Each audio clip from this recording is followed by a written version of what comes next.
Episode 5. The episode opens with Goto passing martial arts secrets to the group's weakest member Juntae. His way of teaching punching looks more like a gentle exercise dance. Meanwhile, Baku has a heartfelt talk with Jonshun. Every time they chat, they dig into the past. That's when it comes out that Goto was a top taekwondo athlete. But life isn't always as glamorous as it seems. Once, while with Baku, Goto had an accident and tore a ligament. His career was gone, and he was hospitalized like being drafted for emergency service. After reviewing the scans, the doctor shook his head and said Goto could no longer pursue martial arts and would have to retire. When she heard, Goto's mom cried like she was in the final episode of a tragic Korean drama. As for Baku, he's been haunted by this ever since. Every time he sees Goto, guilt washes over him like the rising tide. That incident also made Baku realize a lot. While the mood was still somber, Jonsun shared his own story, saying he once had a friend like that too. Shun woke up in Baku's house, and it turned out Baku had carried him on his back, running to get them to safety, while Song Yi was chased by police like a scene from a primetime crime drama. You'd think Zun would thank him, but no. He turned around and scolded Baku for not finishing the fight and instead choosing to run away. If you keep running, things will stay the same forever. That's when Baku explained that he and Baekjin were just childhood friends, with a sad past like a heartbreak remix playlist on TikTok. After he finished speaking, the scene shifted, tense as a tightened string. When Baku called Baekjin to concede defeat, he accused Baekjin of just wanting to see him fail, then fell silent, like a grain of salt dropping in the middle of a desert. Maybe deep down, Baekjin didn't really feel that way, but he still agreed in a silence that felt straight out of a Korean drama, with a touch of absurdity. Baekjin came to the station to pick up Song Yi after he was released. He took Song Yi to a filthy blood-stained place that reeked so badly even someone as tough as Song Yi couldn't help but wrinkle his nose in disgust. Yet Baekjin calmly turned to ask Song Yi what he had told the police, since only Song Yi had access to Baekjin's secret account. So Song Yi started putting on a show, acting like a victim who wasn't trusted, and declared that he'd take a break from hanging out to steer clear of Baekjin for a while, since he was upset about being suspected as if he were a complete stranger. What kind of brotherhood is this, treating each other so badly, like a cheap market drama? The next morning after school, Baekjin was approached by a shady gangster waiting for him, just like insurance agents luring customers. The guy said his boss wanted Baekjin in the car for a chat, something casual like coffee and stories.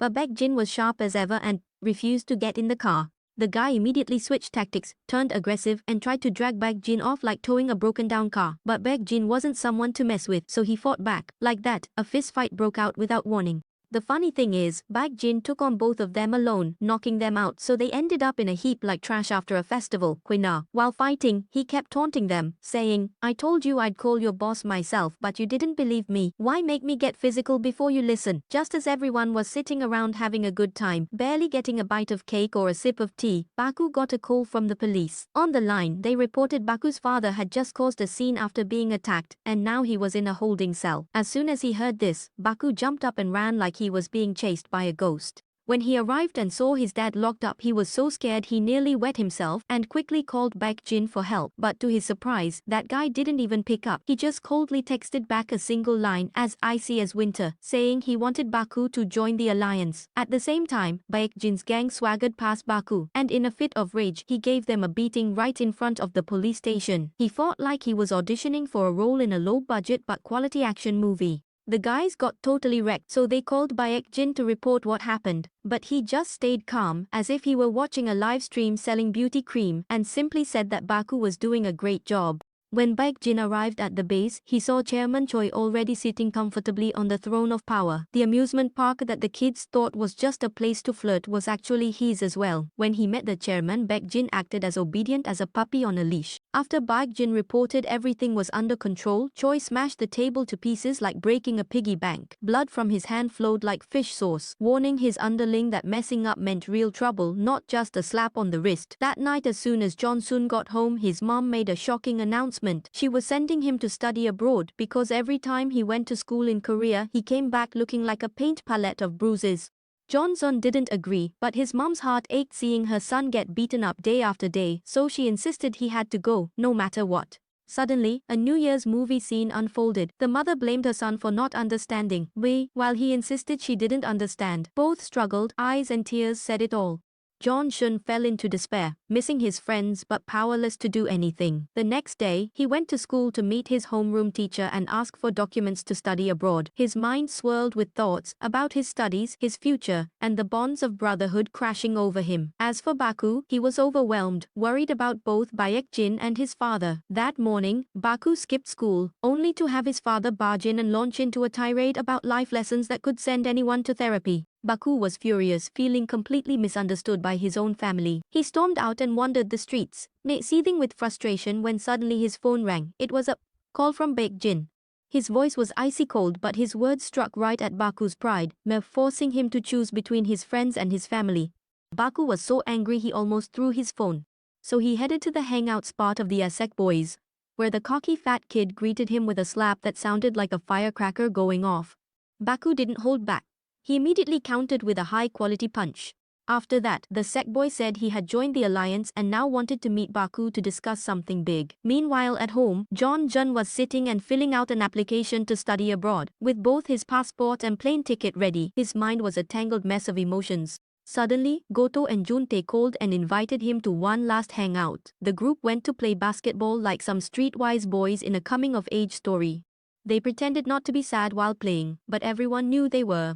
They already knew Jun was about to study abroad, so they were happy for him, but it was a bittersweet happiness, not the kind that makes you want to dance. Jun, though, felt uneasy, so he called Baku. On the other end, Baku listened with teary eyes, like it was about to rain, but still forced himself to say something cold and distant, as if it had nothing to do with Jun, trying to act like someone cutting ties even though his concern was clear. That scene was like a breakup where there's still love, a breakup that still hurts. After that, Baku dragged his feet to Baekjin's base, where all the underlings were already waiting. Baekjin stood in the center, grinning like a final boss, inviting Baku to join the alliance with a wolfish gaze, and then the scene shifted to Shun, who was quietly sitting at the airport, with his passport and plane ticket in hand, all set to fly somewhere far from any battles. While waiting to check in, Juntae called. They hadn't been friends for long, but now they had to say goodbye. It made his heart feel as tangled as noodles in a hot pot. Juntae poured his heart out like writing a love letter back in school, sharing all his feelings, talking about understanding each other, about the empathy between them, so much so that Seun's tears flowed like a burst water pipe. Those were the tears of someone who had finally found someone who truly understood him, only to have to part ways. And it was exactly this that made Seun start to doubt his decision to study abroad, because in the end, he had finally found a true friend who really listened and empathized with him. Episode 6. Bok-tuk ran like he was being chased, his face tense as a string. He'd heard his best friend wasn't going to study abroad anymore, so he rushed to find him, running so fast he nearly lost his pants, only to see Seun sitting there. But the funny thing was, Seun didn't smile at all. His face was stiff like he'd caught a chill, and the first thing he said was a question about Baku, since he'd teamed up with Baekjin to keep things calm and avoid more drama. After hearing that, Bok-tuk's smile faded because the explanation made so much sense he couldn't argue. The three just sat there looking at each other in silence, all feeling guilty, like they'd just exposed their best friend's secrets in front of the class. While those three were busy worrying about their missing buddy, on the other side, Baku had officially started his career as a gang leader. No sooner had he arrived than he ran into a guy who looked cowardly but whose hands were quicker than his brain. He made the first move. He landed a few punches on Baku, but Baku stood there, making him think Baku was a pushover. Little did he know, Baku was baiting him, waiting. When the guy fell into his trap, Baku switched to combo mode, pummeling him, leaving him battered and dazed, unable to even beg. The crowd saw Baku punching the guy like he was filming a boxing glove commercial and panicked, rushing in to break it up. Baku's face stayed as cold as an industrial freezer. After everything ended, Baku met Baekjin. He pulled out a thick envelope of cash and handed it to Baku, leaving him confused. He couldn't figure out what Baekjin was up to, suddenly giving money in the day. It felt like he was being looked down on, as if he was being paid to keep quiet. But actually, that money was to pay the fine for Baku's father, who was at the station. Baku looked at the envelope and felt like the money weighed heavy, not because of its weight, but because it felt like an invitation to trade his soul for cash. He didn't want to accept it because it felt like a bribe, and taking it would mean having to do even worse things later. Yet in the end, he still took it, turned his back and walked away from that filthy place, filled with a frustration he couldn't put into words. As he stepped outside, the first thing he saw was a group of students fighting. He saw Imai. At first, he thought it was real, but it was just a memory fragment replaying from the past. When they were kids, Baku and Baekjin had stood in that spot, witnessing a similar scene, and those painful memories eventually broke their friendship apart. The next morning, the group went to Baku's house to look for him, but after calling at the door until their legs and voices were tired, there was still no sign of him. Just as they were about to leave, Baku's father suddenly appeared out of nowhere like a plot twist. The group quickly followed him into the house, expecting tea, snacks, and a chat, but instead, he poured a large glass of liquor and offered it to everyone as if they were his drinking buddies. Before they could clink glasses, Baku's father suddenly changed moods and scolded his son for not coming home lately. Hearing this, the friends spoke up to defend Baku, each making calm but sharp remarks that left his father speechless for several seconds, unable to respond. Seeing the situation getting tense, Jeon decided to stir the pot even more with a killer line, saying that the real problem wasn't Baku, but actually his father. Hearing that, Baku's father switched to kick the guests out mode, throwing everyone out as if chasing away evil spirits. They all turned pale, terrified of Baku's father as if he were a deity. Even outside, their hearts pounded. But then, the whole group started to feel puzzled about why Baku kept getting into so many fights. They stood there pondering but couldn't solve it, and just like that, the scene switched again as usual, so mom wouldn't have to keep guessing, you know. The three superhero brothers set off to find Hyoman and interrogate him to learn where Baku was so they could rescue him. He acted high and mighty, like the CEO of a shady multi-level marketing company, saying, "Maybe I know, but I might not tell you."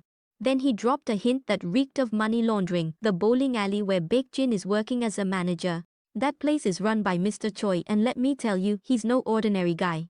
He's a notorious gangster who uses that place to launder money spotlessly. He hires gangsters to work there, both to keep the property and spend the cash. Basically, everything has some fake legal reason. Besides that, they also steal cars, fix them up until they look brand new, and then sell them. It's like a strategic business operation. The police know about these activities, but they just turn a blind eye because there's no solid evidence. So the gang keeps thriving without anyone daring to touch them.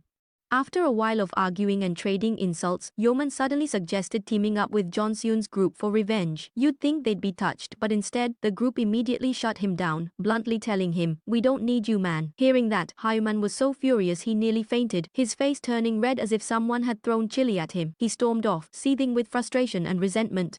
As for Jeon, seeing his two close friends Boktuk and Juntae still bruised and battered like steamed buns, he couldn't let them take more hits. So the group called a temporary truce. Standing deep in thought, unsure how to act smart and loyal, Baku went home and put the envelope of money on the table for his father. He had barely sat down, not even enough time to warm the seat, when Baekjin called and barked orders like a gangster boss. He told Baku to steal a motorbike as if they were playing high school GTA. He used to be the top student, and now he's a money laundering boss and a thief. What a plot twist. By this point, Seon had figured everything out, so he went alone straight to the gang's hideout to confront Baekjin. The rest of the group was completely stunned, having no idea what was going through his mind. The underlings were all excited when they saw Seon arrive, like they'd just gotten lucky money for the new year, but they still didn't let him see Baekjin right away. Seon, meanwhile, kept a face as cold as ice cream straight from the freezer, stiff as an uncooked fish bowl, which made them a bit nervous, so they carefully made their excuses and slowly backed away to save themselves. Meanwhile, Boktuk and Juntae made their way to the old factory where Baekjin was hiding the stolen motorbikes. The two of them snuck around like characters in a low-budget detective movie, trying to peek through the cracks in the door to uncover the truth. In the end, they confirmed that this was indeed the hideout for the stolen motorbikes. Honestly, if these two ever became detectives, even Sherlock Holmes would have to take a backseat to them.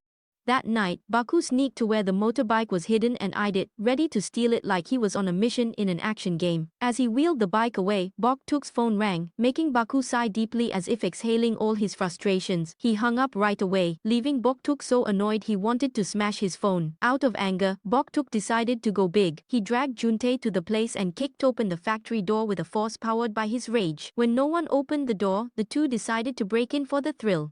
They really couldn't wait any longer. After wrestling around like ninjas in a top-tier action movie, the two of them finally managed to sneak inside. They crept through every corner, exploring in secret, and then stumbled upon a very lively piece of evidence, a pair of Baku's tiger print underwear hanging out to dry. Just one look and you can tell this guy has a bold sense of style. Seeing that, the two were sure Baku was involved. They kept rummaging and found a suspicious pile of documents, planning to take them back to confront Baekjin, since it was all paperwork tied to illegal activities like money laundering, car trafficking, and schoolyard mafia schemes. At the same time, Seon officially faced off against Baekjin. No beating around the bush, he went straight to the point and asked, "For a top student like you to get involved in illegal stuff, there must be a reason. And I'm guessing you know exactly what's going on, Baku?" After hearing that, Baekjin's face remained expressionless, just like a villain who's been practicing since childhood. Because he knew Seun was here just to distract him so the other two could sneak into the factory, that blunt question immediately put him on the defensive. Realizing their plan had been exposed, Seun got ready to throw the first punch to kick off the fight, but before he could land a hit, Baku suddenly appeared like a savior and pulled Seun outside. Then Seun explained that Gotak and Juntae had been discovered, so he had to rush over and help them right away. Baku nodded and agreed to stay behind to go one-on-one with Baekjin, while Seun went off to rescue the right-wing team. Baku looked Baekjin straight in the face and said he wasn't stealing cars anymore, officially announcing their breakup. They each went their separate ways as if nothing had happened between them. This combo left Baekjin standing there watching with a bitter look. Meanwhile, at the factory, Gotak and Juntae had just found records of Baekjin's gang's illegal car deals. They were as happy as if they'd struck gold and were getting ready to leave when Baekjin's henchmen burst in and blocked the exit. As usual, Juntae hid behind Gotak just like always. A fierce battle broke out. Gotak switched to hero mode, landing punches straight into their faces. Meanwhile, Juntae clung tightly to the backpack with the documents, making sure not to let it drop. After an intense round of fighting, it came down to 2 versus 2, just like when the mini-bosses show up. The two tough enemies hit hard, and each blow made Gotak wince, but even after a few punches to the face, he still stood his ground. At the decisive moment, Juntae rushed out to take the hit for his friend. Their brotherhood then truly meant enduring through thick and thin. The two of them hugged each other, or rather, hugged the file, and ran for their lives as if chased by Chow Chow. They escaped to a safe place, out of breath and on the verge of tears. Meanwhile, John Seun was rushing over to rescue his friends when he suddenly got a call from the hospital informing him that Suho was in emergency care. The hospital could only find Seun's phone number, so they called to ask how to contact Suho's family. Hearing that his best friend was in critical condition left Seun frozen in the middle of the street like a wax statue left out in the sun, his face pale as if he'd just had a movie spoiled for him. Episode 7. Gotak and Juntae ran like they were being chased by dogs, darting from one alley to another street. Finally, the two of them found an old truck parked by the roadside and crawled underneath it to hide like forest ninjas. Gotak was secretly thinking how effective this hiding spot was, while Juntae sat there, acting proud like, "Trust me, I've been bullied a lot, I have experience hiding, you can relax." The two clutched their stomachs, laughing as if they'd won the lottery. They thought they'd be safe, ready to grab their paperwork and run home to celebrate. But before their laughter faded, Juntae was suddenly dragged out as if a ghost grabbed his leg. An enemy spotted the two guys lying under the car and immediately launched a chase just like in a survival game. One went straight for Gotak, beating him up mercilessly, while the other chased Juntae, focused only on getting the paperwork. Even after getting the documents back, they didn't let Juntae go. They beat him again. While punching him, they yelled, "Did you take these papers to rob someone or what?" Hearing that, you just want to fall over in disbelief. The two of them got beaten like chickens falling out of a coop, so much they couldn't even make a sound. Just as these two guys were about to become nameless background characters, Baku showed up right on time. Seeing us lying there barely breathing, scattered like fallen leaves at autumn's end, he was filled with rage, switched into Avenger mode, and glared at those guys like they were his lifelong enemies. Without a word, one enemy rushed in to punch Baku. They even played dirty, with one guy sneaking up from behind on a motorcycle to ram him. But Baku dodged like a gym-trained ninja, then countered and kicked the guy in front, sending him into the wall. That's not all. The guy on the motorcycle grabbed a stick and came back to strike Baku, but Baku didn't bother dodging. He just punched the guy's helmet, and with one blow, you could hear a loud crack as it shattered. As for the motorcycle rider, he was sent flying off his bike like a firework. Only one enemy was left, standing wide-eyed, staring at Baku, his face pale, thinking, "I'm scared, don't hit me." Baku wasn't about to let him off. He rushed over, grabbed the guy, and squeezed so hard Gotak had to jump in to stop him.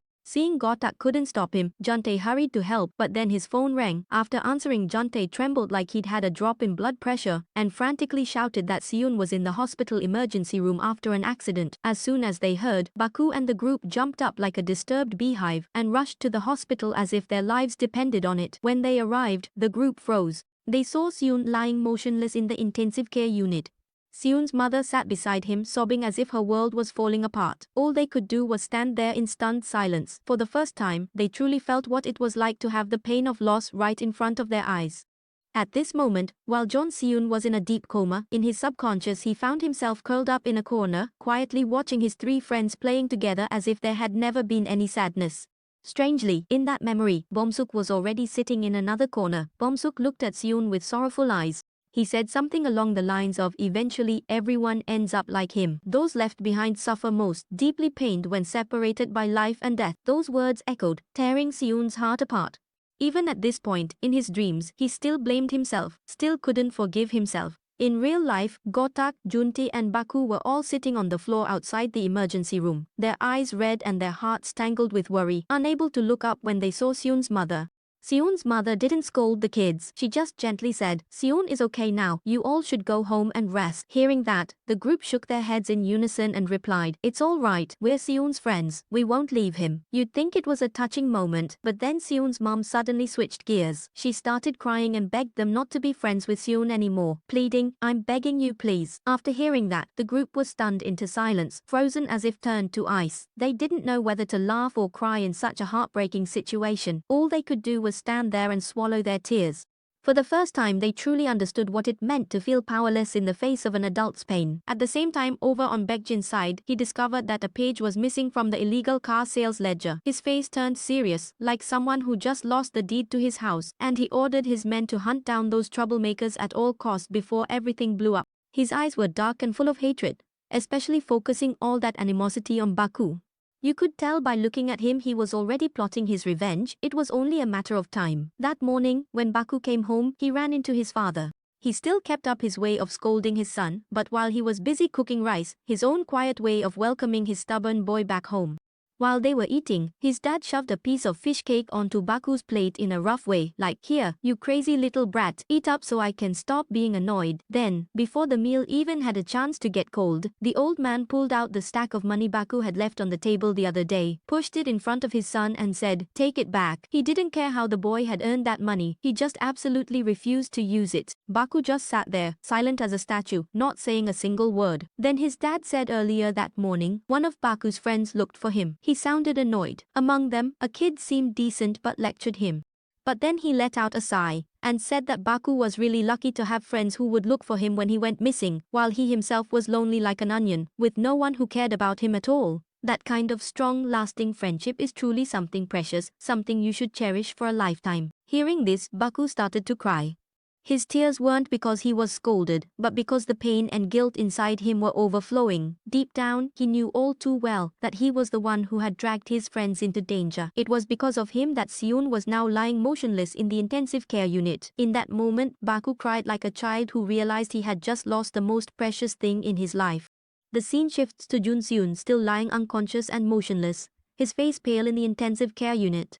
Meanwhile, Juntae sits quietly on the bus, holding the piece of paper with notes about the motorcycle incident. His heart full of worries, he thinks of Seun, remembers those eyes that were cold yet warm, and wonders what he should do now with all this mess. After thinking it over and over, Juntae finally decides to take that piece of paper to the police station, hoping to find a glimmer of hope amid the chaos. He timidly explains that all he has is the written record, but the police refuse to investigate, saying there's no receipt or concrete evidence. On the surface, it seems like they're just following procedure, but the officer's expression is obviously fake, like he just graduated from a master class in acting. He starts playing mind games with Juntae, trying to coax him into leaving the paper behind so he can investigate further on his own. But Juntae's instincts flare up like a fire alarm. He quickly snatches the paper back and bolts out of there as fast as he can, because if he left it behind, who knows when it might just disappear without a trace.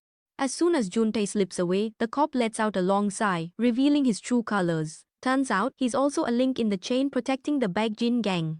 Juntae barely has time to catch his breath before Baekjin's henchmen ambush him, chase him down, and drag him into a dark corner to beat him up like a punching bag. They even burn the note right then and there, thinking that would be the end of it, but Baekjin himself shows up to ask Juntae if he took a photo of the note, all the while cursing and saying that the note was useless anyway. But Juntae calmly replies, "If it's not important, then why are you so scared of me? Why do you have to chase me down and make sure it's burned?" At that moment, Juntae was beaten badly, covered in blood, but he still stood his ground and refused to give in. He demanded that they release Baku and go tuck safely before he would delete the photo. The others, furious, kicked him repeatedly like a ball missing the net. Juntae could only cover his head and endure, thinking that if he could protect his friends, it was worth it. Right at that moment, Songji appeared. He strolled out casually, making even the bloodthirsty gang members stop what they were doing. Songji looked at Juntae and with a sigh, advised him, "Kid, know your place and listen." After all, he had already left the alliance, yet here he was, still talking. After hearing that, Juntae stubbornly replied, "I don't like listening to you." Songji laughed and remarked, "This kid really is thick-headed, but you have to respect him," and said nothing more. Songji then charged in and punched the group like a punching bag to relieve weekend stress. By the time Baku and Gotak arrived, everything was already over. Juntae was sitting on the ground, with Songji next to him, keeping watch like an unwilling bodyguard. Gotak and Baku hurried over to carry Juntae on their backs. When Baku hesitated and stopped, looking at Songji with gratitude but not knowing how to say something cool, Songji just smirked and casually said, "You're the boss of the school, Baku." But it's Seon who truly acts like the real boss of the school. After hearing that, Baku didn't say anything more, just nodded in acknowledgement and quietly thanked Songji before turning to leave. Baekjin?